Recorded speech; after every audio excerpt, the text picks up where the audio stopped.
दूसरी बात जो है, प्रस्तुति आपकी जो हो कि आपकी बात, भाषा क्या है? भाषा कुछ और नहीं है, अपने विचारों को दूसरों तक पहुंचाने का माध्यम है भाषा। आप अपने संदेश दूसरे तक पहुंचा रहे हैं, सब भाषा ही है। भूख लगी है ऐसे बोल दिए, ये भी भाषा ही है ना? इसको इशारों की भाषा कहते हैं। सामने वाला हमारी बात को समझ जाए, हमारा कम्युनिकेशन सफल हो गया। हमारी बात बड़े शुद्ध शब्दों में थे, सामने वाले की समझ में ही नहीं आई, तो उस भाषा का वहां कोई अर्थ नहीं है। क्योंकि भाषा अपने उद्देश्य में अगर सफल नहीं है तो वह भाषा व्यर्थ हो गई। समझा ही नहीं?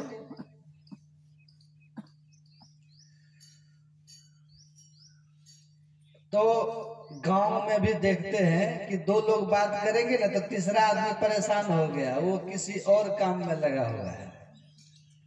तो अपने बोलने की शैली ठीक रहे तो बहुत फायदा होता है, सीख लीजिए। ये भी व्यवहारिक ज्ञान है, जानना चाहिए, समझना चाहिए, ये भी ज्ञान है। तो मैं क्या कह रहा था,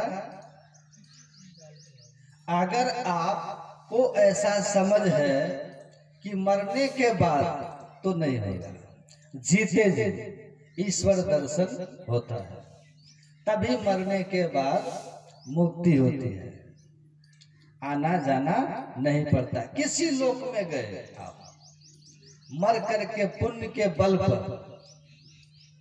पुण्य छीन होगा, फिर आना पड़ेगा। सातहु स्वर्ग केर निवासी, दिव्य देव सब अमित विलासी, आ सब ही बटोही कोई न स्थिर, सत्य शांति एक स्थिर वो ही। एक परम पद परमात्मा का, उसको भगवान कृष्ण ने कहा, न तत् भासते सूर्यो न शशांको न पावकः, यद गत्वा न निवर्तन्ते तद्धाम परमम मम। जहां जाकर के फिर जीव इस दुखमय संसार में नहीं आता, जहां से आना पड़ गया वह मोक्ष पद नहीं है। इसीलिए कोई स्वर्ग मोक्ष पद नहीं है, चाहे वैकुंठ ही क्यों न हो, वो मोक्ष पद नहीं है। मोक्ष पद क्या है? इन सारे स्वर्गों के परे, सब क्षेत्र क्षर अपरा परापर, सबके पार में उस अमर पद को जानिए। मरिए तो मर जाइए, छूट पड़े जंजाल। अभी आप मरे और फिर आपको जन्म लेना पड़ा तो फिर मरना पड़ेगा आपको। मरने का जंजाल तो नहीं छूटा ना। ऐसी मौत हो कि मौत की मौत हो जाए।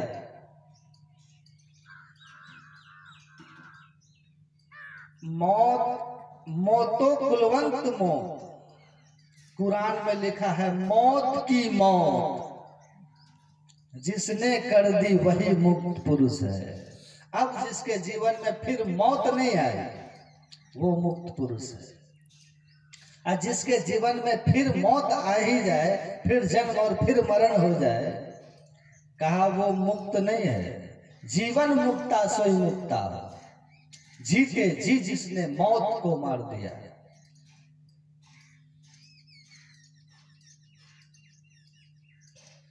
ऐसी युक्ति, ऐसा ज्ञान, ऐसी साधना अभी आपको पाठ में सुनाया गया। भगवान शिव ने कहा ज्ञान और योग जानिए, और जिस ग्रंथ का पाठ हुआ उसका नाम क्या था? योग सिखो उपनिषद। योग सिख उपनिषद, योग सिखो उपनिषद। योग साधना, ध्यान, ईश्वर से मिलने की युक्ति, ईश्वर से जुड़ने की कला, ये योग है। और सिख का अर्थ होता है क्या? श्रेष्ठ। सिख इसको बोलते हैं, जिसको टिक बोलते हैं ना, इसको संस्कृत में सिख बोलते हैं। ये टिक, ये चोटी कहाँ है शरीर में? सबसे ऊपर, इसीलिए इसको कहा श्रेष्ठ।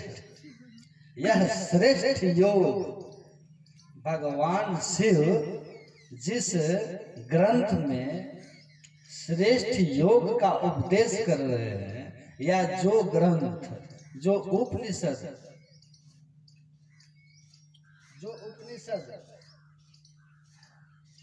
श्रेष्ठ योग का उपदेश करे,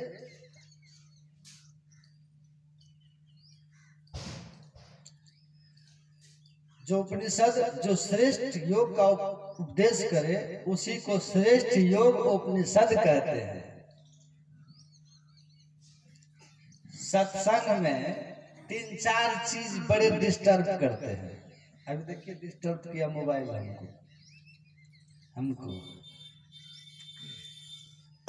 एक तो कुत्ता सत्संग में बड़ा डिस्टर्ब करेगा, इधर से उधर।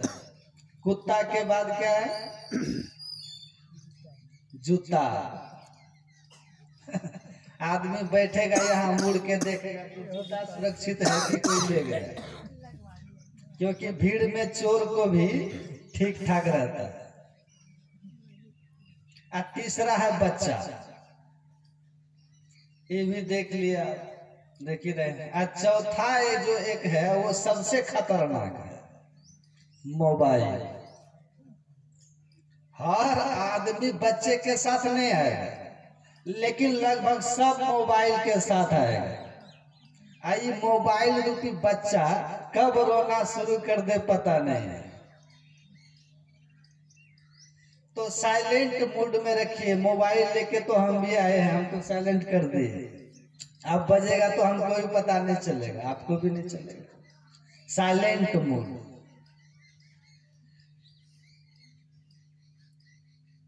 तो योग के श्रेष्ठ योग की शिक्षा है यहाँ। श्रेष्ठ विद्या, जो विद्या न सीख सके तो सारी विद्या अविद्या हो जाए।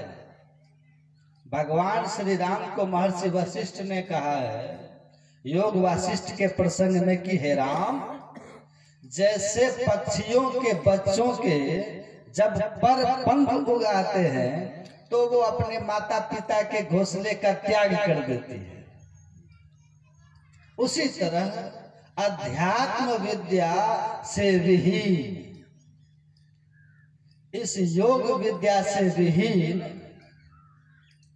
मनुष्य संसार की कितनी भी विद्याओं को जान ले, लेकिन जब मौत आती है तो सारी विद्या उसका साथ छोड़ करके चल देते हैं।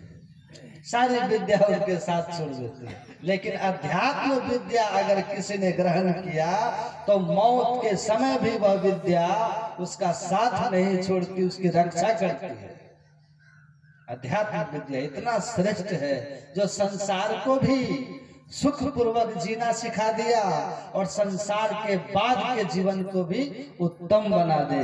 इसीलिए इस विद्या को सबसे श्रेष्ठ विद्या कहकर भगवान कृष्ण ने गीता में वर्णन किया है। अध्यात्म विद्या, अध्यात्म का अर्थ क्या होता है? आत्मा से संबंधित, संसार से संबंधित विद्या शरीर के रहने तक काम आती है, लेकिन आत्मा से संबंधित जो विद्या है वो संसार में भी काम आती है और संसार के बाद भी काम आती है। देह रहते हुए भी सुख से रखती है, देह के बाद के जीवन को भी सुखी रखती है। इसीलिए यह सबसे श्रेष्ठ विद्या है।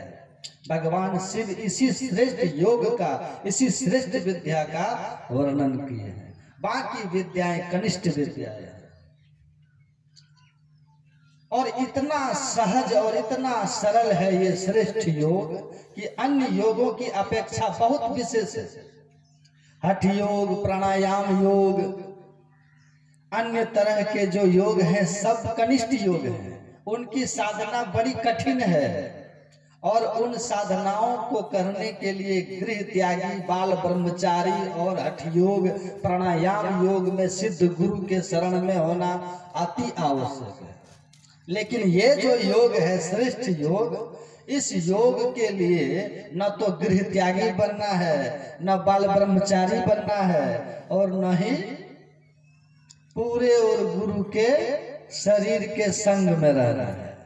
आप गृहस्थ आश्रम में रह करके परिवार बच्चों के बीच रह करके केवल सदाचारमय जीवन जी करके गुरु से युक्ति सीख कर घर में रह कर सकते हैं। इसलिए ये श्रेष्ठ विद्या है। उसमें जान जाने का खतरा भी रहता है वो सब विद्या में, और अंत में फिर राजयोग ही श्रेष्ठ योगी बनकर ही मुक्ति होती है। वो योग जो है प्राणायाम, हठ योग, ये सब अष्ट सिद्धियां आपको दिला देंगे। सहस्र कमल दल तक ही वो आपको पहुंचा पाते हैं, जो प्रकाश मंडल का रात्रि का भाग है। उससे आगे उनकी गति नहीं है। उससे आगे फिर यही श्रेष्ठ योग ही आपको बनना पड़ेगा, योगी यही योग। और एक एक आसनों को, एक एक श्वास को, गति को कष्टकारक रोक करके आप अगर उस सिद्धि को प्राप्त करते हैं, कठिनाई के साथ एक एक चक्र नीचे से खोल रहे हैं, गुदा चक्र, लिंग चक्र, और एक एक चीज भूख पर नीचे का गुदा चक्र का जिसने उद्भेदन कर लिया उसको मिट्टी तत्व पर कब्जा हो जाता है, अधिकार हो जाता है, भूत को जीत लेता है। लिंग चक्र पर कब्जा हो गया, लिंग चक्र को खोल लिया, उसको जल तत्व पर कब्जा हो जाता है। नाभि चक्र है, अग्नि चक्र है, अग्नि पर कब्जा हो जाता है, फिर आकाश तत्व पर कब्जा हो जाता है। इस तरह से एक एक करके जो 5 तत्व हैं, एक एक चक्रों को खोलने पर उस पर अधिकार होता है। लेकिन ये जो योग है श्रेष्ठ योग, जो सीधे सहजता पूर्वक आज्ञा चक्र से शुरू होता है, छठवें चक्र से, छठवें चक्र से। और भगवान शिव कहते हैं कि अन्य योग जो है, जो बड़ी कठिनाई से गृह त्यागी बाल ब्रह्मचारी होकर के होता है, परिवार बच्चों के बीच रहकर सदाचारी जीवन जी करके जो इस छठे चक्र से श्रेष्ठ योग का अभ्यास करते हैं, यानी यज्ञ प्रक्तानि पंच पद में फलानि वे तानि सर्वाणि सुकरामे तत् ज्ञाना भवन्ति ही। वह इस छठे आज्ञा चक्र के ध्यान से वो 5 पद्मों के जो खोल करके फल मिलता है, सिद्धि आती है, वो छठे चक्र के खोलने से सहजता से ही आ जाती है। और इस साधन को सब कर सकते हैं। राजमय राजा, जोगमय जोगी, तपमय तपेश्वर, गृहस्थमय भोगी, ध्याय ध्याय भक्त सुख पाया, नानक किस पुरुष का किन अंत न पावा। गुरु गोरखनाथ पहले हठ योगी थे, बाद में उन्होंने फिर कबीर साहब से ऐसा लिखा है कि राजयोग सीखा, ये श्रेष्ठ योग सीखा कि बिंदु ध्यान विधि, नाद ध्यान विधि, सरल सरल जग में परचारी, इस ध्यान को सीखा। पहले हठ योगी थे, सिद्धियां थी उनको। कबीर साहब से भी, गुरु नानक देव से भी उन्होंने शास्त्रार्थ किया था। लेकिन देख लीजिए, बच्चा को ठीक कीजिए, जब गुरु नानक देव को जाकर के उन्होंने गुरु नानक देव से शास्त्रार्थ करने का प्रयास किया, तो शास्त्र चर्चा वो नहीं करते थे, चर्चा जैसे शंकराचार्य की आइए धर्म शास्त्रों से, वो सिद्धि का वो चमत्कार दिखाते थे कि अपनी सिद्धियों का प्रदर्शन करके बोलते थे आइए दिखाइए आप अपना पावर।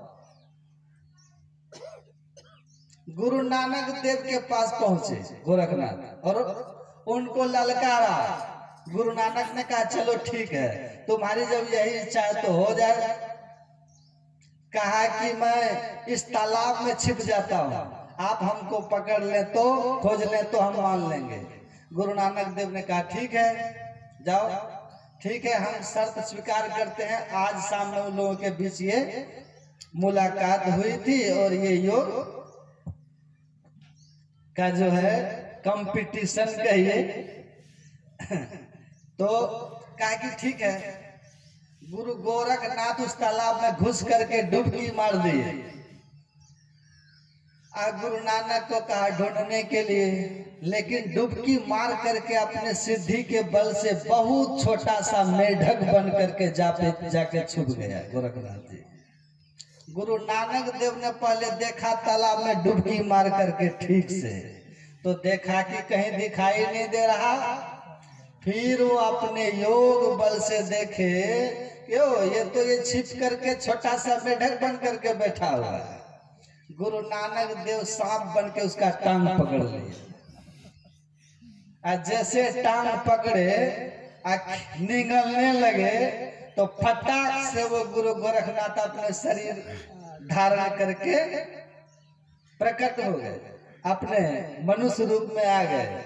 गुरु नानक देव जी मनुष्य, वो भी मनुष्य रूप में आ गए। कि कहा पकड़ लिया ने? कहा हाँ। तो गुरु नानक कहते अब तुम हमको पकड़ो, जब लुका छिपी खेलना है तो हमको भी तुम अब पकड़ो, हमने तुमको पकड़ लिया। कहा अब हम छिप जाए? कहा छिपिए। गुरु नानक डुबकी मार दिए, गोरखनाथ ढूंढने लगे। गोरखनाथ को कहीं मिले ही नहीं, परेशान हो गए। खूब लगाई अपनी दिव्य दृष्टि, लेकिन दिव्य दृष्टि की पहुंच से बाहर हो गए। हठ जोगियों को भी दिव्य दृष्टि होती है, पर दिव्य दृष्टि से दिव्य लोक ही दिखता है। सूक्ष्म शरीर तक आप पकड़ सकते हो, देवता को देख सकते हो, भूत प्रेत को देख सकते हो, लेकिन वो कहाँ थे? वो तो सहस कमल त्रिकुटी सुन महासुन भवर गुफाहु टपू हो। कैसे पकड़ लीजिएगा? उसको पता ही नहीं चला। बहुत परेशान होकर के तब बाहर निकल के बोले कि मैं हार मानता हूं, आप प्रकट हो जाइए। पानी की एक लहर उठी, गुरु नानक प्रकट हो गए। कहा महाराज हमने आपको तालाब के एक से एक जीव को हमने देख लिया, कोई हमारे दिव्य दृष्टि से क्या छिपेगा? को तुम देखें सेल बना बोतल भूरी निधान। हमने जल में एक एक जीव को देखा, छोटे बड़े सारे जीवों को हमने गौर से देखा, कि दिव्य दृष्टि से देखा, लेकिन आप कोई नहीं थे उसमें से, उनमें से आप कोई नहीं थे जो बने हुए। तो आप कहाँ छिप गए थे जो हमारी पकड़ में नहीं आए थे, दिव्य दृष्टि की पकड़ में नहीं आए? गुरु गोरखनाथ को गुरु नानक देव जी महाराज ने कहा कि तुम जीव न ढूंढ रहा था, मैं जल में जल बन करके मिल गया था। मिलेगा? जल में जल बन करके मिल गया था। जो जल से जल पैसन निक से यो ढूरी मिला जौला। पानी में पानी को मिला देंगे, कोई ढूंढ सकेगा? कहा मैं जल में जल बन करके मिल गया। जार डार का करे हैं धीवर, मीन के होएगा पानी हो। मछली पिघल के पानी हो जाए तो कितना भी जाल डाले मछुआ, वो मछली फंसेगी? पानी जाल में फंसता है।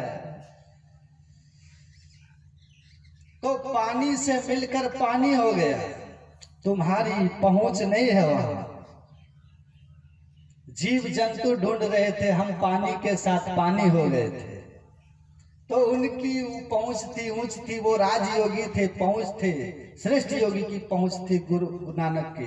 गुरु गोरखनाथ नतमस्तक हो गए और वहां से फिर कहते हैं कबीर साहब के पास काशी आए, उनको भी ललकारा। कबीर साहब को भी कहा आओ तुमसे हम योग का आज थोड़ा शास्त्रार्थ तुमसे भी कर लें। कहा ठीक है कर लो। त्रिशूल गाड़ करके और त्रिशूल के नोक पर बैठ गए गोरखनाथ, बैठ गए और कहा कि आओ यहाँ शास्त्रार्थ होगा। बराबरी में बैठकर त्रिशूल पर बैठ गए, जाकर के शरीर को एकदम रूई सा हल्का बना लिए, क्योंकि 5 सिद्धियों में जिनको एक सिद्धि आ गई हवा तत्व पर, वायु तत्व पर, वो अपने आप को बिल्कुल हवा की तरह हल्का कर लेता है, रूई की तरह बना देता है। तो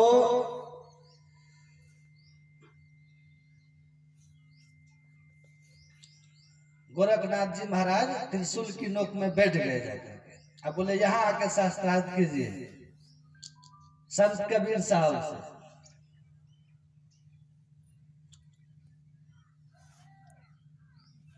तो जाकर के अब रुई बन करके सुई रख दीजिए, त्रिशूल पर रख दीजिए रुई, तो वो धसेगी।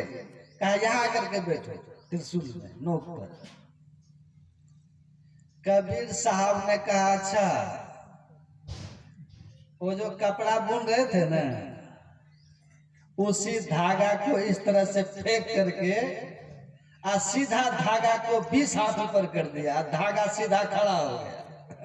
आ कबीर साहब उस धागे पर जाकर के बैठ के कहा यहाँ आके बात करो। अब उतना बड़ा त्रिशूल हो तब न, आ धागा पर बैठने का सामर्थ्य था ही नहीं उसको। तो कहते हैं वही कबीर साहब से उन्होंने इस साधना की युक्ति सीखी। तो ये जो राजयोग है ये श्रेष्ठ योग है और सब कोई कर सकते हैं। इसीलिए कहा कि ये जो है सच्चे सदगुरु इसी योग की कला सिखाते हैं कि जितने मनुष्यधारी हैं वो प्रभु भक्ति कर सकते सब, वो इस भक्ति को कर सकते हैं और इसको किए बिना किसी को ज्ञान कल्याण मोक्ष मुक्ति होती नहीं है। और ये जीवन काल में ही माया के आवरण को पार करके होता है। जब तक आप, क्योंकि परमात्मा तक जो जाने का रास्ता है वो ऐसा नहीं है, वो तो बिन पावन की राह है, ऐसे रास्ता नहीं है। पैर से चलकर कोई परमात्मा के पास नहीं पहुंच सकता, क्योंकि परमात्मा तक जाने का रास्ता बिन पावन की राह है और बिन बस्ती का देश और बिना पिंड का पुरुष है, कहे कबीर संदेश। बिना पिंड, वो तो सारे शरीरों के पार में है, सब क्षेत्र क्षर स्थूल सूक्ष्म कारण महाकारण कैवल्यहु के पार, सारे शरीरों के परे उसको कोई शरीर नहीं है। जड़ चेतन सारे शरीरों के पार में परम पिता परमात्मा का धाम है। इसीलिए जो शरीर रहित है उसको उससे शरीर सहित नहीं मिल सकते। उससे जो शरीर रहित है, एक संत हुए जय कृष्ण मूर्ति, भारत में बड़ी उनकी दुनिया में प्रसिद्धि रही, मुंबई में थे। उन्होंने कहा गॉड इज एंडलेस पाथ। जमीन पर जो रास्ते बनते हैं ना उसमें आप या तो मिट्टी के रास्ते बनाए या ईंट सोलिंग किए हो या गिट्टी अलकतरा का उपयोग किए या सीमेंटिंग किए हो। तो संसार का रास्ता तो ऐसा ही है, किसी न किसी चीज का बना हुआ है ना। तो उनमें से जो संसार 5 तत्वों का बना है, उन 5 तत्व से निर्मित वह रास्ता नहीं है। वो रास्ता वायुयान भी एक तत्व में ही जा रहा है, आकाश तत्व में। पहले तो दौड़ता धरती पर ही है, उड़ता आकाश में ही है। लेकिन वह जो परमात्मा की ओर जाने का रास्ता है वह सृष्टि के 5 तत्वों का बना हुआ नहीं है। और उस रास्ते पर चल करके वही पहुंच सकता है जिसको सदगुरु ने वो रास्ता बताया है। दाता सदगुरु धन धन जो राह लखा देते, क्योंकि बिन दया संतन की में ही जानना इस राह को, जो राह 5 तत्व का नहीं है, जो बिन पावन की राह है, बिना पैर से चलने वाला रास्ता, वह सदगुरु ही बता सकते हैं। जय कृष्ण मूर्ति कहते हैं landless path, you can't reach there through an caste creed religion institution. आप किसी जाति विशेष के होने के कारण वहां नहीं जा सकते कि आप विशेष जाति के हैं इसलिए आपको एंट्री हो जाएगी वहां, कोई बात नहीं है। आप स्त्री या पुरुष होने के कारण वहां जाने का अधिकारी हो गए, कहते बिल्कुल नहीं कि स्त्री को एंट्री नहीं है, पुरुष को है, या पुरुष को एंट्री नहीं है, स्त्री को है। कहते वह भी बात नहीं है।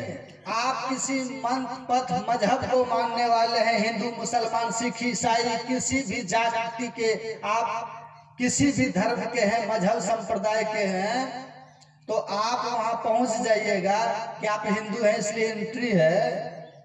ये संसार का मंदिर मस्जिद गुरुद्वारा नहीं है वो, जहां धर्म और जाति देकर एंट्री होती है। कहते हैं इन सब से नहीं होगा।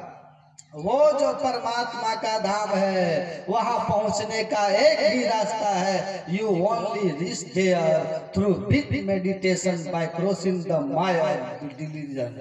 आप गहरे ध्यान में उतरकर माया के सारे आवरण को पार करके ही वहां पहुंच सकते हैं। उसके लिए किसी जाति धर्म विशेष मजहब स्थान स्त्री पुरुष का कोई भेदभाव वहां नहीं है। बस एक ही शर्त है कि you have to go in deep meditation.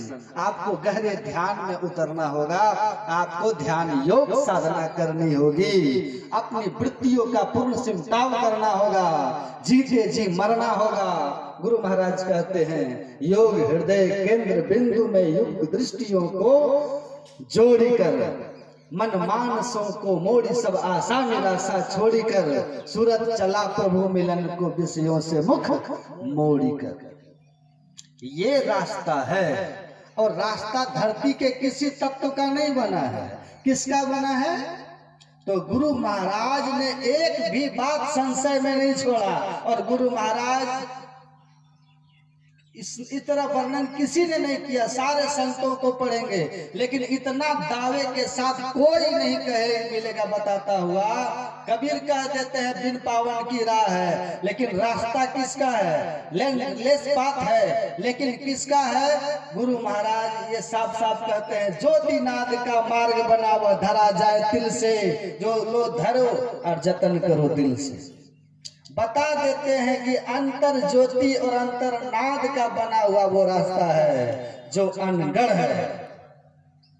हम आपने नहीं बनाया है, परमात्मा ने बनाया है। उस रास्ते को पकड़ोगे तिल से, एक बिंदुता से वो रास्ता पकड़ में आता है। इसीलिए योग का अर्थ ही होता है चित्त वृत्ति निरोधा। योग उसको कहते हैं जहां हमारी फैली हुई वृत्तियां जो रूप रस गंध स्पर्श शब्द संबंध रिश्ता नाता में फंसा हुआ है उसको संपूर्णतया मानस जब मानस ध्यान के बाद दृष्टि योग की क्रिया करके समेट लीजिए। पूर्ण वृत्ति का सिमटाव एक बिंदुता पर जाके कीजिए। एक बिंदुता की प्राप्ति होते ही बिन पावन का राह जो है वो खुल जाएगा, मोक्ष का द्वार खुल जाएगा। उसके अंदर प्रवेश कर जाएंगे और चलते चलते प्रभु को आप पालेंगे। तो विषयों से मुंह मोड़कर यही योग है। ये सूरत को सिमटने की कला है। परमहंस योगानंद जी महाराज भी उन्होंने कहा, श्यामाचरण लाहिरी के शिष्य थे युक्तेश्वर गिरी। युक्तेश्वर गिरी के शिष्य हुए परमहंस योगानंद, बहुत बड़े महात्मा। भारत से ज्यादा अमेरिका इंग्लैंड में उनके शिष्य हैं। उन्होंने कहा है कि ये जो योग है यह मनोवृत्ति के समेटने का एक साधन है। गुरु महाराज के प्रवचन में भी लिखा है कि योग जो है फैले हुए वृत्ति के समेटने का एक प्रक्रिया है। योगानंद ने इसी बात को कहा कि yoga is nothing but it is a concentration of mind. योग कुछ और नहीं है, फैली हुई मनोवृत्ति का जो बहुत से नाम रूपों में विषयों में फैला हुआ है, उस फैले हुए मनोवृत्ति को समेटने की पूर्ण सिमटाव करने की एक प्रक्रिया है जिसका लक्ष्य क्या है? Journey from body to soul, शरीर से आत्मा की ओर की यात्रा। बॉन्डेज टू सॉल्वेशन, बंधनों से मोक्ष की ओर मुक्ति की ओर की यात्रा।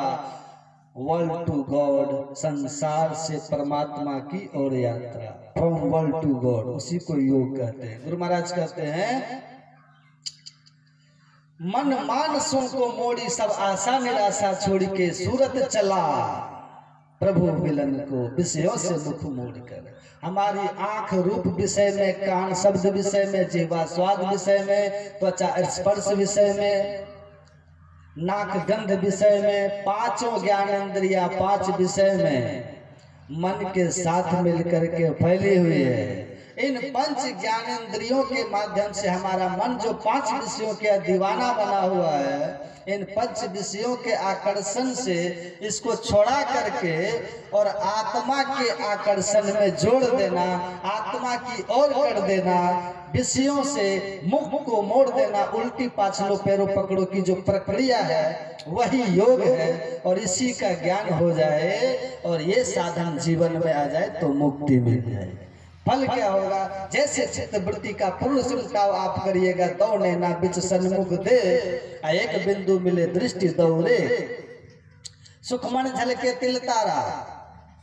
ठीक दोनों दृष्टि धारे आपस में मिल जाएगी, एक बिंदुता की प्राप्ति होगी, चेतन की धारा संपूर्ण शरीर से सिमट गई। जो चेतन धार शरीर में फैली हुई है, तन नव द्वार हो रामा अति ही मलिन हो ठामा, इन 9 मलिन द्वारों से सिमट करके त्यागी चढ़ो 10वें द्वारे सुख पाओ रे भाई।